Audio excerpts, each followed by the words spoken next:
Azərbaycan Respublikası Nazirlər Kabinetinin 1 avqust 2025-ci il tarixli 229 nömrəli qərarı ilə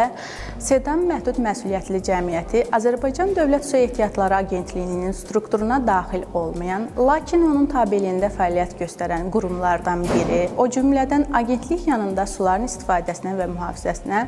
Dövlət Nəzarəti Xidmətinin tabeliyində olan qurum kimi müəyyən edilmişdir. Sedan MMC-nin əsas fəaliyyət istiqamətləri çay və göllərdə hidrometrik ölçmələrin aparılması, meliorasiya və irriqasiya sistemlərinin kadastrının və suların uçotunun təmin edilməsi, suların axan rejimi, keyfiyyəti və istifadəsinə dair məlumatların toplanması, suların zərərli təsirinin qarşısı alınması, habelə suların hərəkəti nəticəsində yaranan hidrogeoloji meliorativ vəziyyətin qiymətləndirilməsi üzrə xidmətlərin göstərilməsindən ibarətdir. Hazırda bu vəzifələrin səmərəli icrasını təmin etmək məqsədi ilə 14 regional sahə üzrə Sedan MMC-nin 78 mühəndisi